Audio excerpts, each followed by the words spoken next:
Initiative pour la démocratie au Congo, IDC. Déclaration du vendredi 25 mars 2016. Au nom du pacifique et bienveillant peuple congolais, nous condamnons fermement les intimidations et agressions de toutes sortes infligées aux représentants de la presse internationale.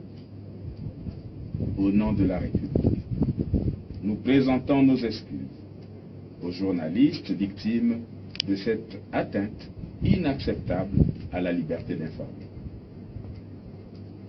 À l'instar du référendum illégal du 25 octobre 2015, l'élection présidentielle s'est déroulée dans une véritable opacité, dans un pays mort et totalement coupé du reste du monde. Pas de téléphone, pas de SMS, pas d'Internet. Avec la complicité de la CNEI, le ministre de l'Intérieur et de la Décentralisation a proclamé M. Denis Sassou Nguesso élu président de la République dès le premier tour du scrutin du 20 mars 2016. Une proclamation qui a eu lieu à 2h30 du matin, en pleine nuit. Tout cela fait de notre pays une république bananière, une démocratie dévoyée et un État voyou. Les candidats signataires de la charte de l'opposition pour la victoire refusent de reconnaître et d'assumer cette forfaiture. Ils s'engagent, dès à présent, librement, à faire recours devant la Cour constitutionnelle, juge du contentieux électoral présidentiel. Car la vérité est que M. Denis Sassou Nguesso a perdu l'élection présidentielle malgré toute la fraude massive et grossièrement organisée dans un climat délétère.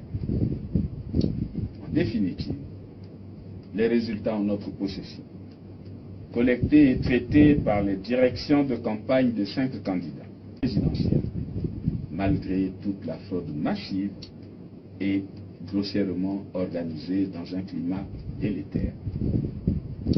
En définitive, les résultats en notre possession, collectés et traités par les directions de campagne de 5 candidats, prouvent clairement que M. Denis Sassou Nguesso n'a pas remporté les élections dès le premier tour.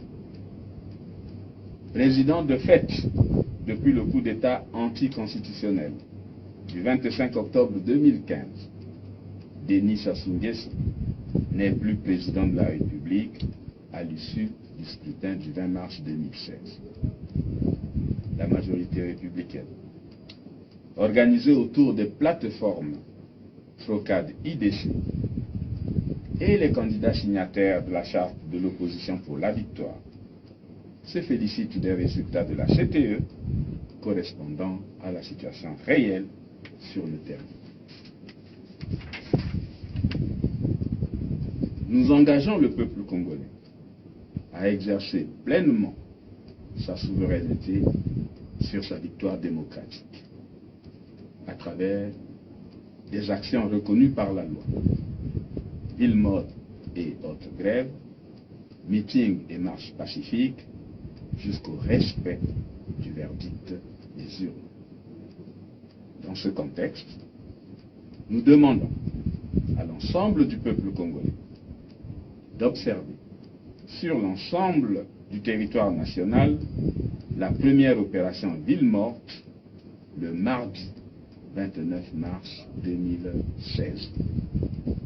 Nous invitons solennellement l'Organisation des Nations Unies, l'Union européenne, l'Organisation internationale de la francophonie et la Communauté économique des États de l'Afrique centrale à suspendre immédiatement toute coopération avec le gouvernement congolais et à accompagner la République du Congo dans la mise en place d'une transition politique. Faite à Brazzaville le vendredi 25 mars 2016.